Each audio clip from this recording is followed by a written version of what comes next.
good to. I can only see your names. I much rather like seeing people's faces when I do this. But hey, we'll get through it. So welcome. So just quickly, by a show of hands, if you just put up, raise your hand. Who is on this webinar for the first time ever? Hey, Guy, nice to see you. Guy's definitely not, it's not the first time in our world. He's done Sales Explosion and been in our world. Stephen, great to have you on this webinar for the first time. Excellent. Thank you. So welcome. And those of you that are regularly on here, welcome back. Great to have you on it. So tonight I'm going to be talking about context and code of honor. So those of you that have done the Sales and Leadership Mastery program, just if you don't mind, by show of hands, please just raise your hand if you've done the Sales Explosion, or now we call it the Sales and Leadership Mastery program. So Roy's done it, Debbie's done it, Ignatius has done it, Stephen's done it.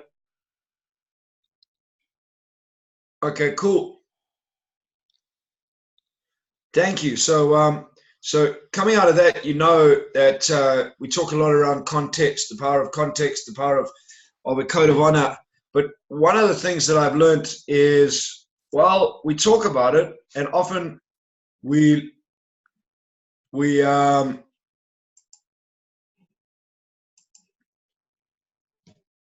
so often we talk about it, and we learn it. But what I've learned is that very few people actually implement it.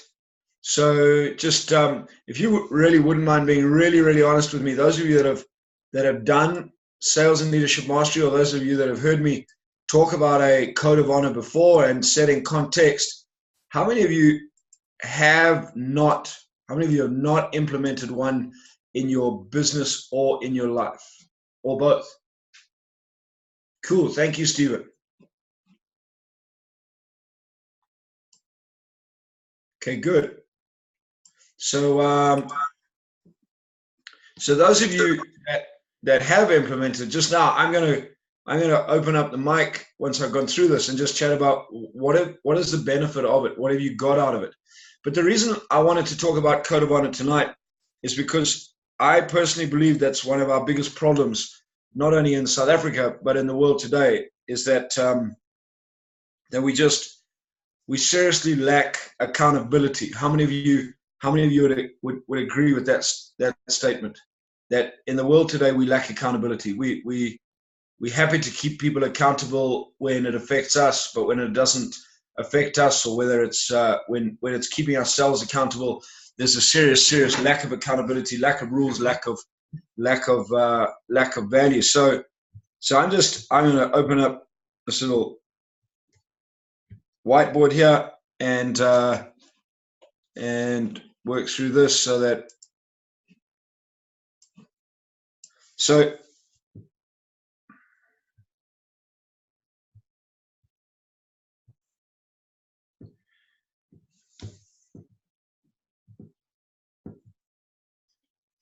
I hope this is going to work.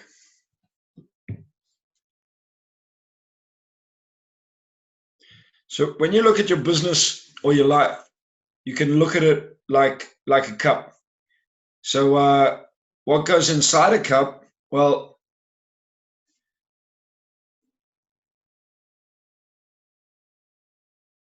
the contents.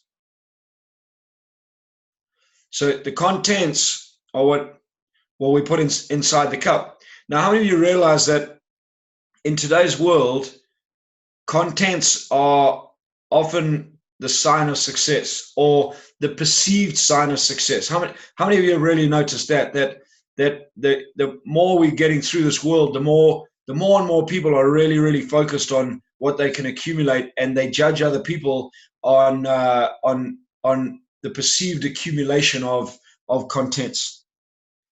Just by a show of hands, how many of you are getting pretty tired of that, and think that to a large degree that leads to what Robert Kiyosaki calls being absolutely fake? So on that, how many of you are tired of how many of you are tired of fake people around you, fake businesses, fake offers, fake opportunities, fake teachers, fake money, and just fake people? How many of you think it's time for us to largely stop being fake, start being a lot more real, and living to a higher set of values, both in our lives and in our business? Excellent. So thank you. Some of you are really responding greatly. Oh, so I am struggling with this technology a little bit for some reason tonight. So the content goes inside, and typically in our business, what's the content that goes in there? So stuff like money, people, brand, those type of things. And how many of you realize that that's what most of us focus on? We start a business. I watch people when they start a business, they're focusing on everything that they can put inside that business. And now I don't have a problem with that. I personally like good content, but as I said, what I'm finding is most people are focused on the content rather than on the context, rather than on what holds the whole thing together. And why is the context so important? Pretty simple, because in any environment, in any relationship, in any business, in anything that we undertake, over a period of time, and sometimes pretty fast, what we'll start seeing is the heat and pressure getting turned up. And when the heat and pressure gets turned up, if this context is not strong, what happens? It starts cracking. When it starts cracking, everything starts coming out. And when everything starts coming out, that's when it falls apart. So those of you that have been in the Sales and Leadership Mastery program, you know the example that I show when I use two different types of cups, and when you see the polystyrene cup that is on fire and is crushed, how many of you suddenly realized how fragile our businesses and our lives are if we don't operate in the right context? Does that make sense? So any comments or questions on this so far?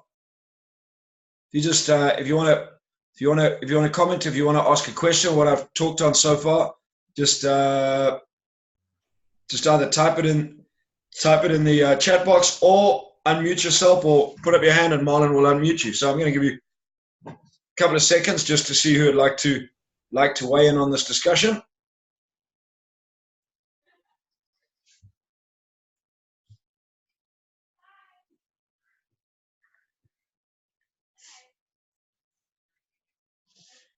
No one tonight?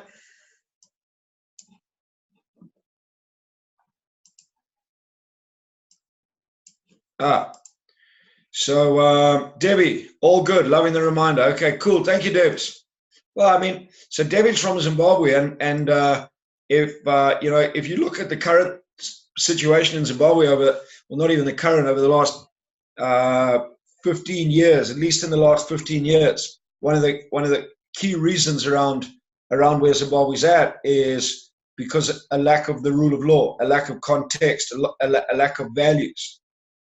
And the reason I'm talking about it tonight is on the eve of elections. How many of you realize that what we really need is a leadership that is prepared to hold the context, to hold the environment that we operate in, and create an environment where people can operate safely, because we operate by a very clear set of rules and a very clear set of values.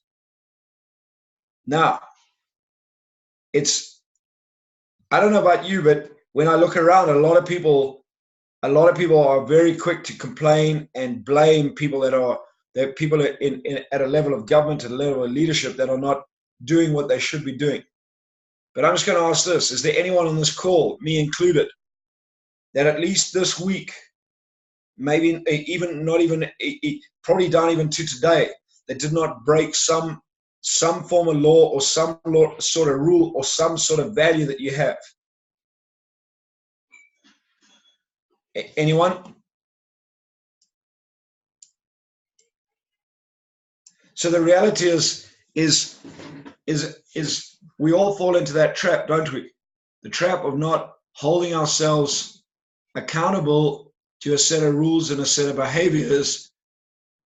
Jaros, you didn't break a single rule, law, or value in the last week? Or do you want to ask a question? Set of rules. No. When his mother's dead, Yes, I broke some set of rules. Oh, you broke some rules. Yes. Okay, good. So Jairus broke some rules as well. Yeah. So when we have a clear set of rules and we hold to them, then we create the right context and the right environment. Now that is totally applicable. Thank you, Jairus. That's totally applicable in our business. So if you don't have a clear set of rules, how do you know if you're going to break a set of rules or not? Well, the answer is you don't. If you're not clear on your value,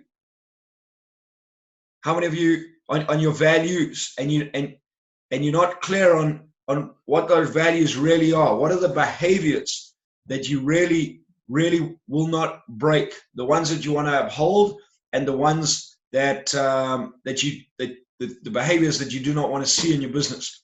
If you have no clarity around that, well, how do you know how to play the game? So a code of honor in its simplest terms,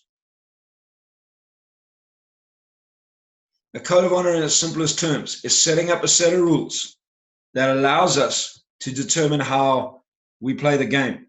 And we play the game based on behaviors.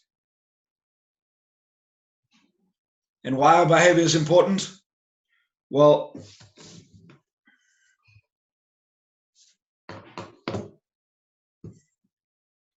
behavior is important because behaviors create results.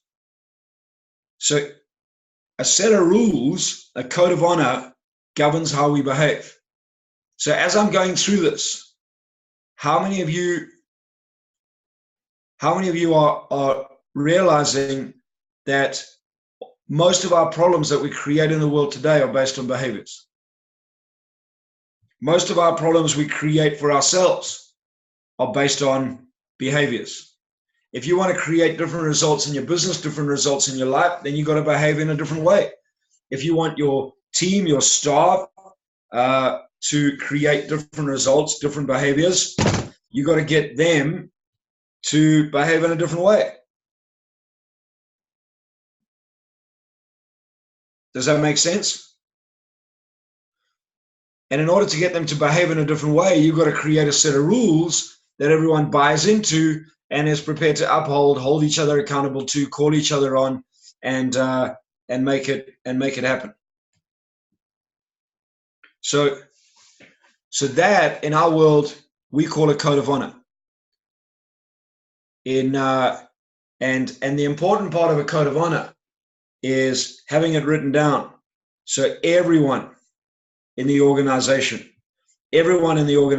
knows that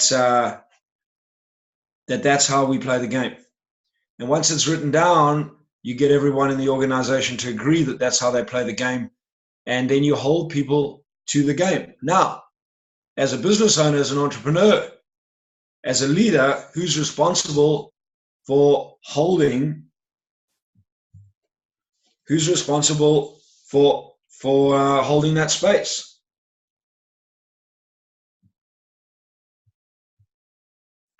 Anyone want to put an answer in?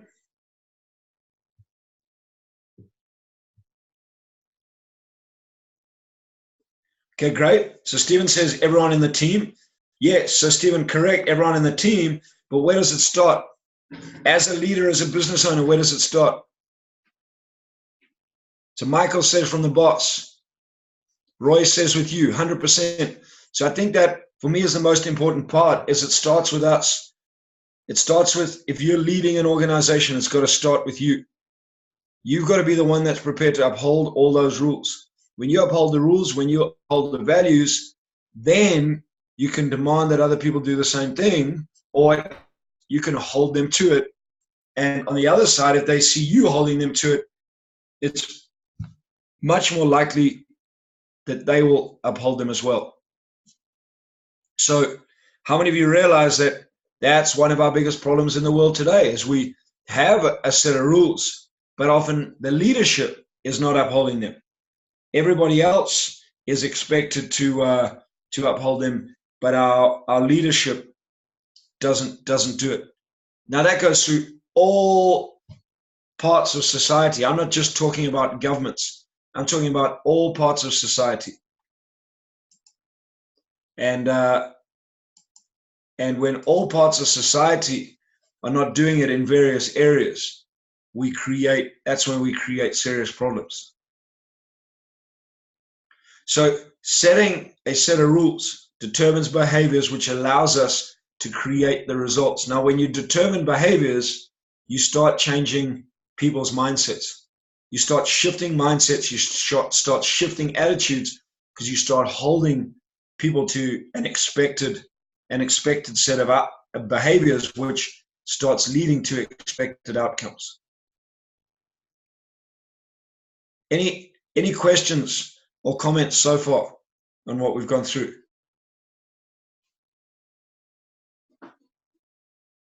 Debbie, yeah. Hi, Barry. Good evening. How's it, Debs? Hi. Now, Barry, you say if you want different results, then behave in a different way. Now, that behavior, does that also include the way you're thinking? Okay, so what determines behaviors? Thought, mindset. Okay, good. So when you govern how you behave, do you think you'll change your mindset? Yes. Okay, good. So I give you an example. I mean, you've known me for long enough now, Debs. You know that one of my favorite topics is health and wellness. Yes. So in order to get fit, it generally starts with behaviors. You got to get your butt off the couch, out, start doing some exercise. Yes. Then it starts with choosing the right types of food, eating the right type of food. And once you start creating the right behaviors, what starts happening to your mindset? Start shifting. It starts shifting. And as you enforce those habitual behaviors over a period of time, you create a habitual mindset. Your mindset starts shifting. You start reconditioning you start reconditioning your thoughts. You start reconditioning your attitudes, and that reinforces the behaviors, and it creates the results that you're looking for. So, Barry, are you talking about its action first, taking action? So what's the easiest way? So look, how many times have you ever thought of something, Debs? So you've thought of something, you know that you need to do it, but you just don't go and do it.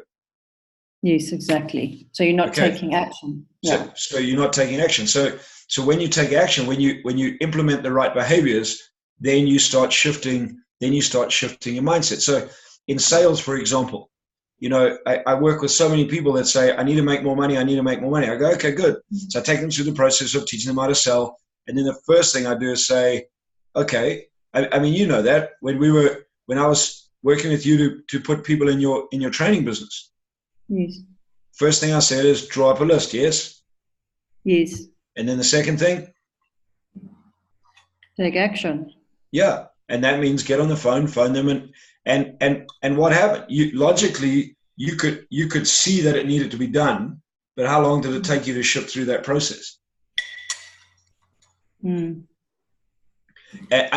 you had to take the step of putting in the right behavior. So you set up some rules. Every day I'm going to make X amount of phone calls. And like all of us, we don't do what we set out to do very often right in the beginning. But if we keep persisting over a period of time, then it comes. Now, you don't have any problems making phone calls nowadays, do you?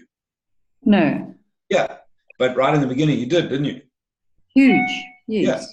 So now your mindset to making phone calls, you've shifted your mindset, shifted your attitude, reconditioned that little voice, and now you'll create totally different results.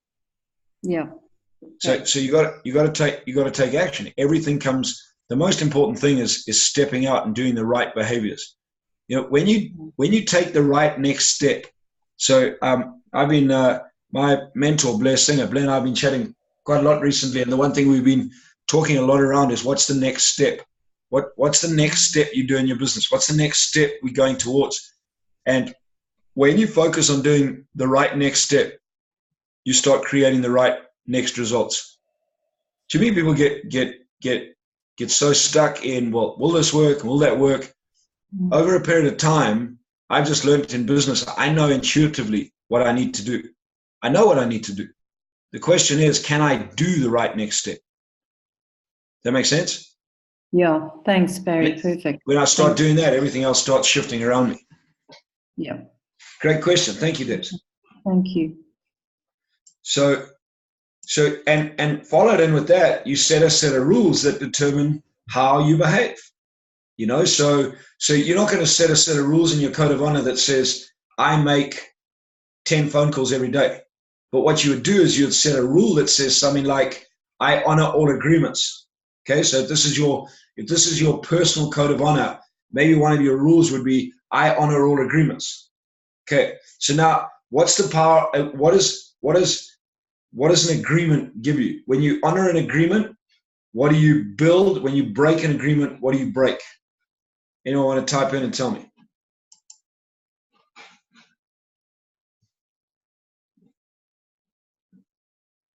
Very good. Thank you, Stephen. Yeah, so trust. So agreement, trust comes from agreement. Okay, so my opinion is this, that the only way that you build trust is you hold agreements, and the only way you break trust is you break agreements.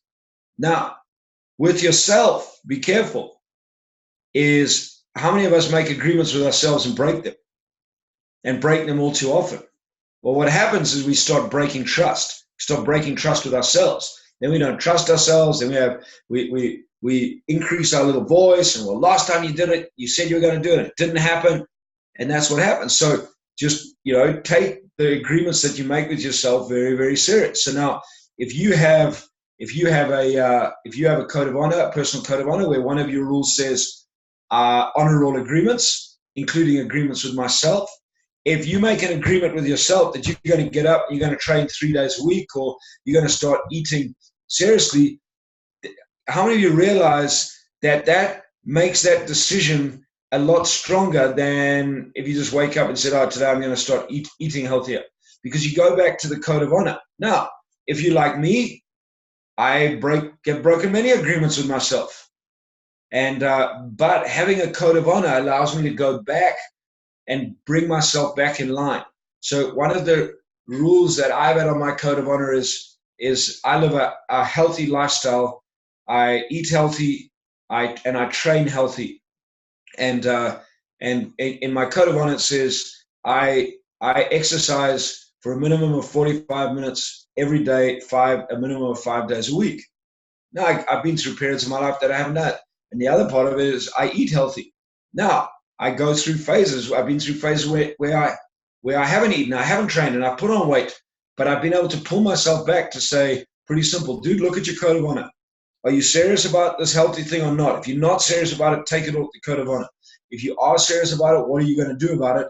Until I've got to the stage now where I am probably the fittest I have been in the last 25 years.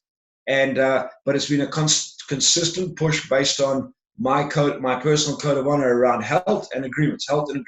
That's kept pushing me on, because it's something that I value in what I do. Does that make sense to you guys? If that makes sense, just give me a show of hands. And Okay, good. Excellent. Thank you. Or type in the box. That's great. So just a couple of comments. Roy says many managers believe that you should do what they say, not as they do. Yeah, 100%, Roy. I'm in charge to do what I and how many of you realize that people look? How many of you realize that as people, most of us act like children anyway? You know, and those of you that have children, especially when they're little, do they do what you say or do they do what you do?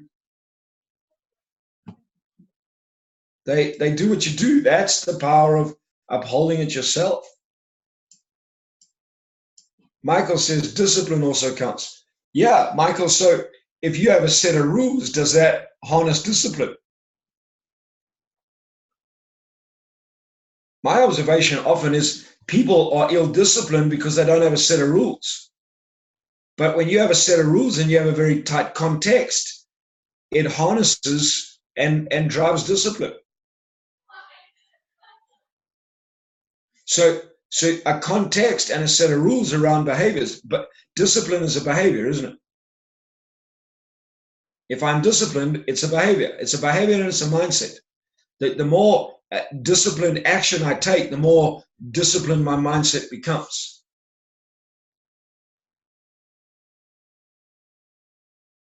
So once you, well, yeah, Michael, so it becomes a habit because as you start, what is a habit? It's consistent behaviors over a period of time, isn't it?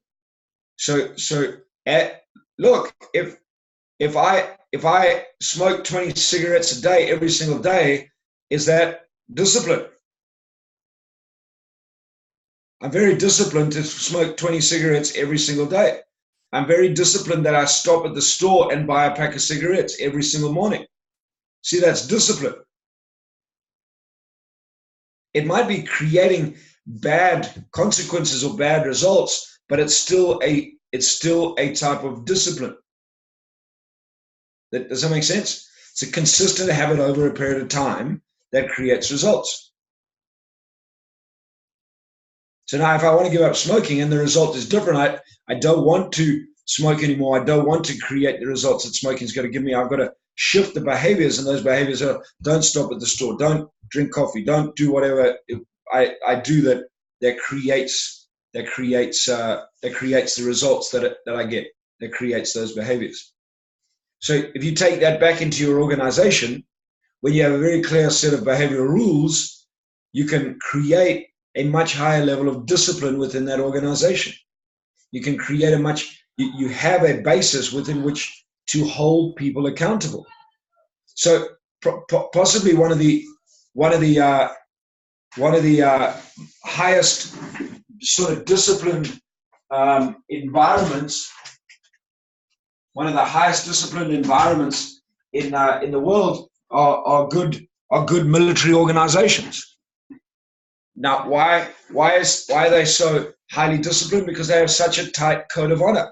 They have such a tight set of rules, and that tight set of rules creates the environment and the context so that when they go into battle, when they go into war, they are all playing the game in the same way. Yet, what's the problem in our world today?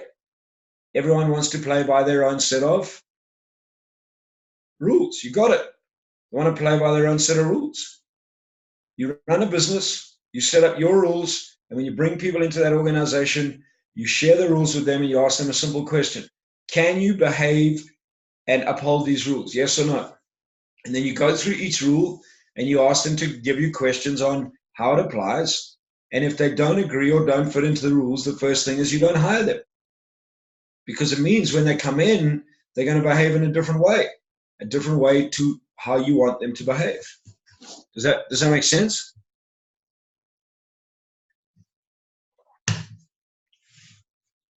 So how many of you watched Wolf of Wall Street? Now, what that movie showed me is that is a movie around to a degree around a code of honor. So they created a set of rules on how they played the game, and they attracted people that wanted to play the game the way that they played the game. They were unscrupulous. They ripped people off, and that's how they played the game. But in order to fit into that environment, you had to be prepared to play the game that way. And there's a scene in that movie where there's one guy that just didn't fit in and didn't want to fit in and didn't like acting in the way that they acted and doing what they did and playing that way. And there's a scene there where the whole organization got him in the middle and made him start swallowing a goldfish and just didn't fit in. Now, I don't agree with what they did and how they did it, but it's a really good example of a set of rules that held the context and attracted the people who were like them and got rid of the people who were not like them. You know, another great movie that is largely around code of honor, context, and environment is the movie 300. How many of you have watched 300? It's about the Spartans, and the strength of Sparta was they had a very, very tight code of honor, a very strong set of rules, and one of their sets of rules, I mean, you know, flipping nasty, barbaric, but one of their sets of rules was if a child was born who was deformed and had problems, that child was not allowed to live. Now, I'm not saying that I agree with those rules, but those were their rules, and that's how they played their game. Now they broke that rule for some reason, and there was a guy that grew up as a hunchback, and throughout the movie, basically one of the reasons why Sparta fell is that the hunchback sold them out. Now, how many of you have happened to watch 300? So how many of you also realize now that when I watch movies with maybe a different mindset to many other people? For me, when I'm watching a movie, I'm taking the context out of a movie to say, what's the context of this movie? What are the why are people doing what they're doing, and where does it go? So if you haven't watched 300, or if you have and you want to watch it, go. It's an incredible movie. It's around teamwork, it's around discipline, it's around code of honor, it's around unity, and when you watch that, you watch it with the eyes of a code of honor, a set of rules, what made them strong, and I have a firm belief that, and those of you that have been in rooms with me before know that I believe that we live on the most blessed, in the most blessed country in the world when it comes to resources, and on the most blessed continent in the world, that you know, if we actually get our act right and enforce a code of honor and hold people to the rules and create the right context, my belief is we could be 5, 10, 15 times bigger than Dubai. And some of you are saying, well, Dubai has oil. Yeah, well, we have a whole lot of other stuff that they don't have. But the one thing that they have is they have a set of rules. They have a set of rules that they hold tight to. Same as Singapore, tiny little island, or at the bottom end of Malaysia. What's made them so strong? A code of honor, a set of rules that governs how they play the game. And if you want to go to Singapore, you uphold their rules. If you don't uphold their rules, don't come back. They don't care. They want people. They want people to come, but play by their rules. You know, don't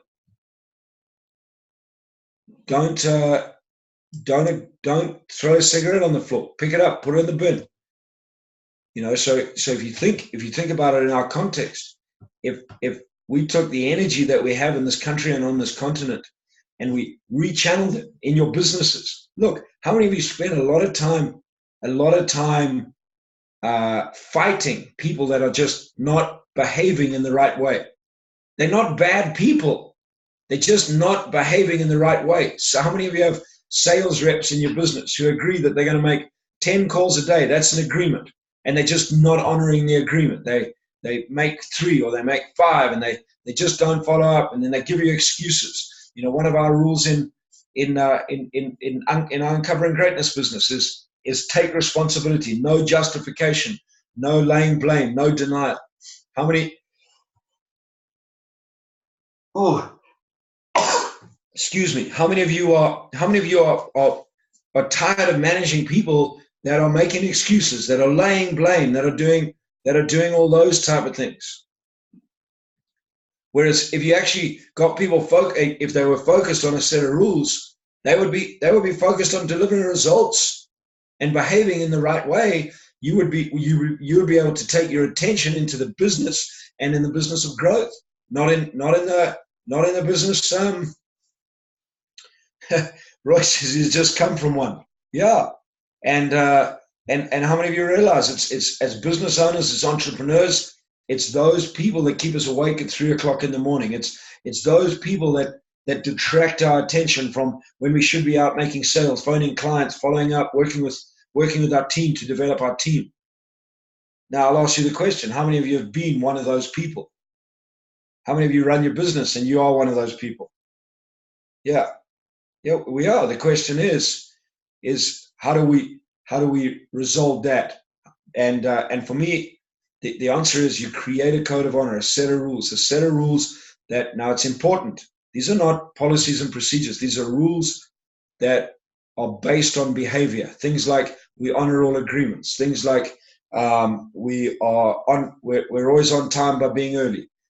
So there's a set of rules that you go through that creates those behaviors. How do you implement them? Or how do you decide on them? It's pretty simple. You decide what are the behaviors that you want in your business and what are your behaviors that you don't want. You set a set of rules around the behaviors that you want, and you set a set of rules to stop the behaviors that you don't want. And Michael, if you have the right code of honor, the code of honor will choose the right people. If you don't have a code of honor, you're choosing people very often people are choosing people based on skill, based on those type of things. First thing I choose people in my organization is based on a code of honor. Do you share the same values as me? Are you prepared to uphold the same behaviors that I want to uphold? And if you are, well, welcome to the team. Then we'll look at your skill. But behaviors creates attitudes, and goes from there. So Kevin says micromanagement is not working. Micromanagement is a tough place to go. Sadly, it's also a behavior.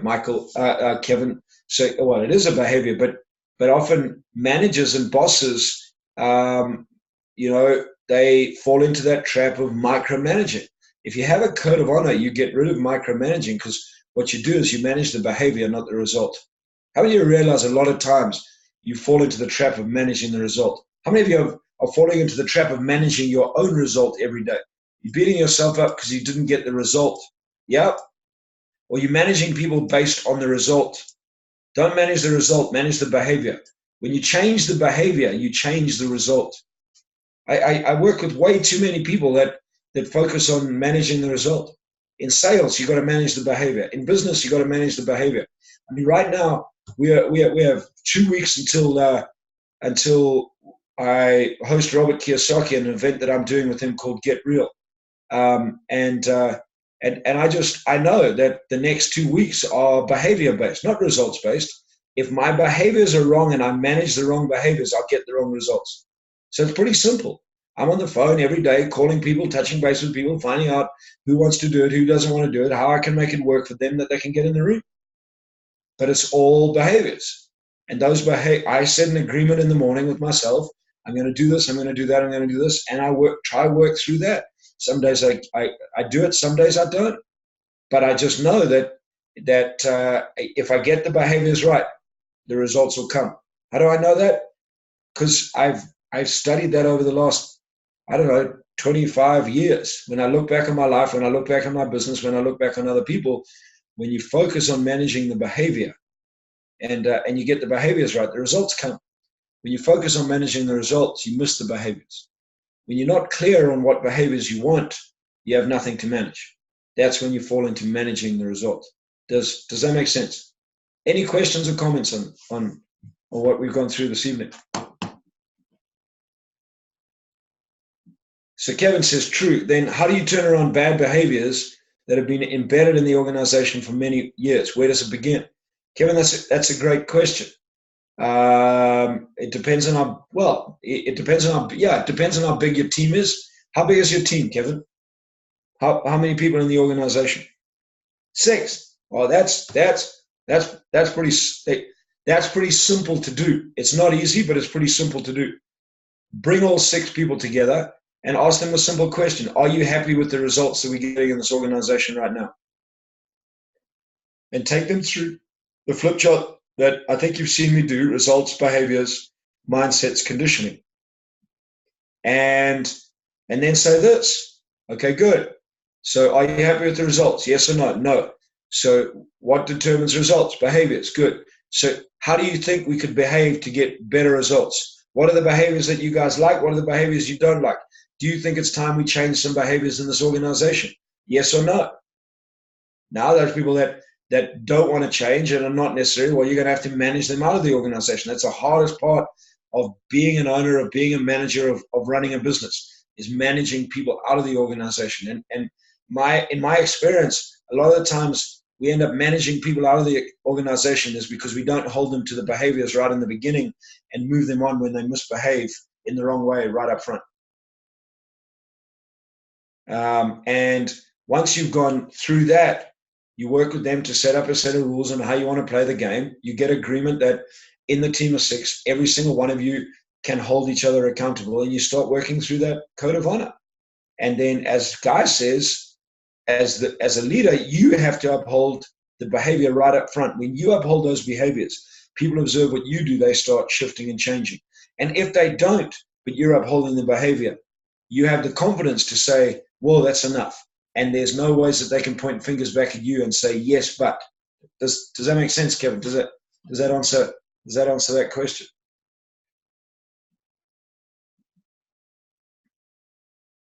Yeah.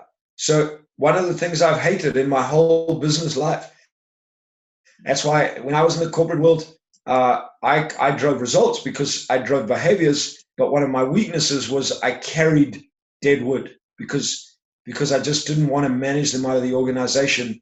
And every single time throughout my career that I've carried dead wood and had the wrong people and haven't called people on where they're at, it's bit me in the arse, and it's bit me damn friggin' hard sometimes.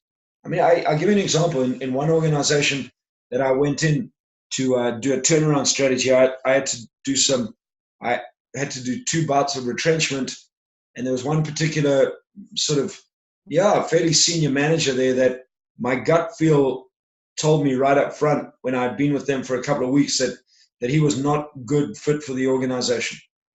And I knew inside that he was not behaving in the right way. He wasn't doing the behaviors that were necessary. And he gave me an opportunity where I could have fired him. And I was nice and I let him off. And during one of the retrenchments, the one person who took me to court was that person. And that was tough. That was really tough. And that wasn't his fault. That was my fault. I should have been big enough to hold to that. Does that make sense? So go back to the set a code of honor, set the context, set a set of rules, and hold you and your team to that set of rules. Is it easy? No. But it's worth it over a period of time.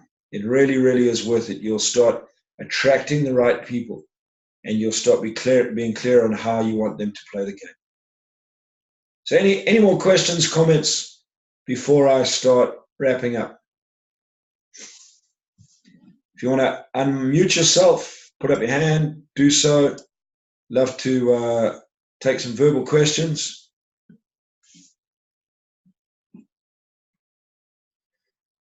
And how many of you, as I'm talking through this, can see that in this amazing country and on this amazing continent of ours, that is the number one problem that we have, is we're not holding people accountable to a set of expected, agreed to behaviors. Now that's important. Expected, agreed to behaviors.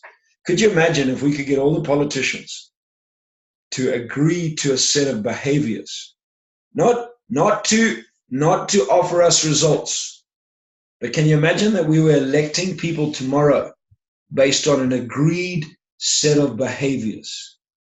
What difference do you think the results would be?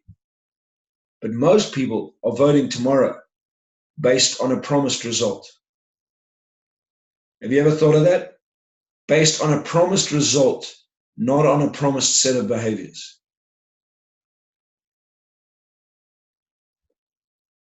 Some comments. What do you think the difference in our country would be?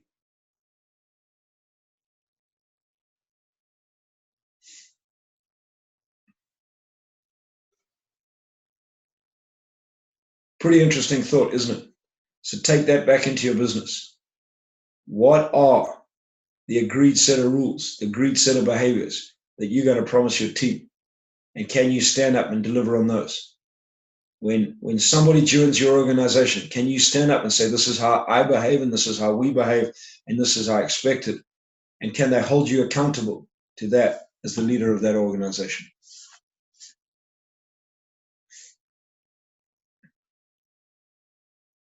So before I wrap up, I know that some of you have asked me about Robert Kiyosaki's impending visit.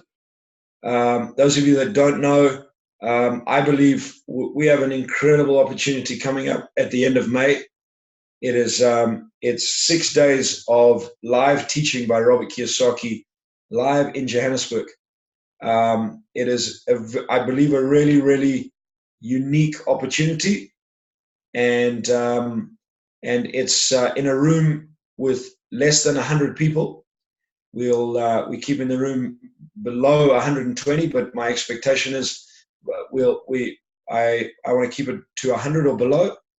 It's with 100 people. It's for 6 days with Robert Kiyosaki. During a couple of those days, Blair Singer is going to be joining us, and at the same time as that, Nicole, my wife's mindset coach, the lady who she works with, who's her mentor in the other side of our business, and she's also the mindset coach to Robert and Kim Kiyosaki. She's going to be with us as well. Really, really unique event. It's called Get Real. It is an investment. It's in total, it's 6 days with Robert and 5 days with me, from the 21st to the 30th. And I know it's a time commitment, but how many of you think that if you could spend 6 days in the presence of Robert Kiyosaki from 8 in the morning until 8 at night, learning some of his incredible knowledge around business, around building teams, around mindset, around money, around entrepreneurship, that could make a considerable difference to you and your business and your life right now. It's an investment for the complete program. It is 55,000 Rand. That includes all your learning materials, food for the whole program, and what it includes is 2 days with me right up front, 21st and 22nd of May, doing a program called Awaken Your Financial Genius, which is a 10-module program around why the rich get richer, which is a program I developed at the end of 2017 with Robert Kiyosaki, and I've been privileged to be able to teach it and roll it out around the world. And that will set the context for 6 days of teaching by Robert and some of the Rich Dad advisors. And Robert will teach 23rd, 24th, 26th, 27th, and 29th and 30th.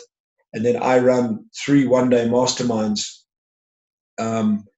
in June, July, and August, particularly for people in South Africa. So I'm really, if you some of you know that over the last 24 months, I've spent a lot of time with Robert, and it has made an unbelievable change in my business and in my life, and how I think, how I invest, how I create wealth, how I run my business.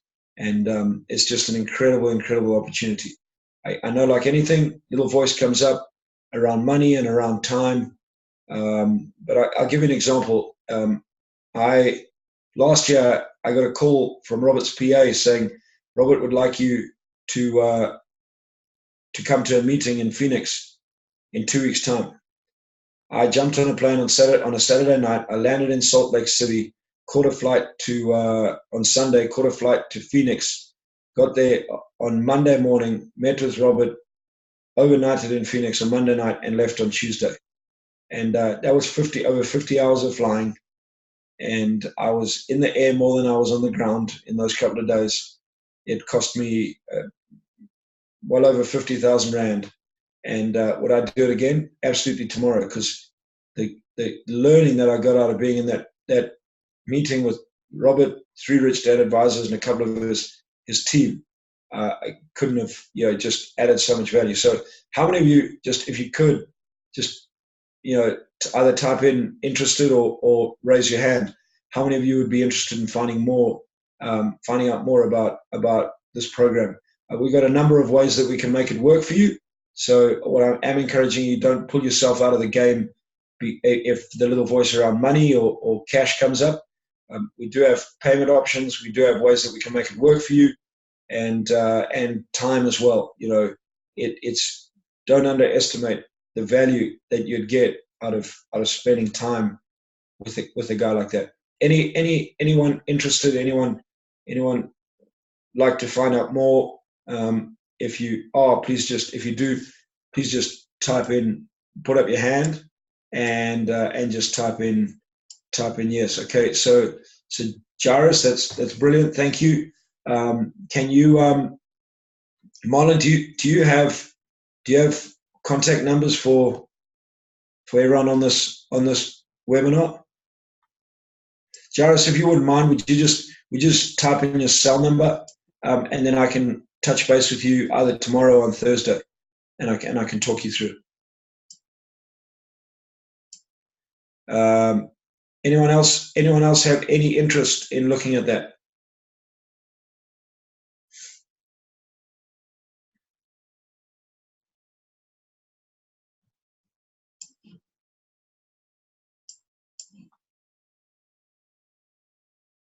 Okay, great. Thank you, Jairus. Awesome. So if you are interested, please just put in your cell number, and I will jump on a phone tomorrow or Thursday, give you a call, take you through it, and chat to you about how we can make it work for you. But honestly, folks, if you have a business, if you're an entrepreneur, if you want to grow your business, you have an opportunity to listen to who I personally believe is one of the top financial literacy, money experts, and entrepreneurial teachers on this planet. And this is probably the last time that he's going to come to South Africa and teach a program of this magnitude. He is coming out in October to do a Success Resources event, which will be to a couple of thousand people in a room, and he'll talk for sort of 2 hours at a time. And my understanding is that will be the last time that he will come to South Africa and teach in a seminar of that kind. So massive opportunity. He's not getting younger, and I'd encourage you, if you are interested, just even if you have little voices around it, and those little voices are coming up, just if there's something that says, man, I wouldn't mind doing that, but I can't, just shove in your number and let me give you a call and we can chat about it. So any other questions or comments? Did you guys, I'll ask you a question. Did you get value out of this evening? Was it worthwhile? Thank you for being on the call. If you just type in value or yes, that'll be great. Let me gauge whether we're adding value to you or not.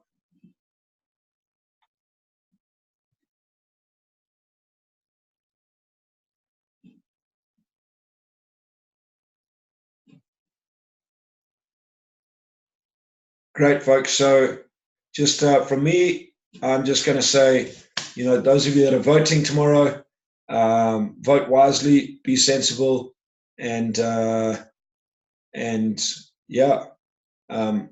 you have the opportunity to vote, if you have the right to vote, go cast your vote, and have an awesome day. Have a very blessed week. Get out there, grow your business, become successful and make a difference in this world. Thanks, Marlon. Back to you. Thank you, Barry. Thank you, everybody, for joining us. We wish you a wonderful evening and rest of the week and the rest of the month. As you do know, for a lot of you, we will be having this webinar at the end of the last Tuesday of the month, which will be the 28th. So yeah, the recording will be up on the Uncovering Greatness website. You just go to resources and click on webinars. Thank you very much. Debbie, I'll make sure that Barry tries to connect with you as well, in case Barry is still on, which he is.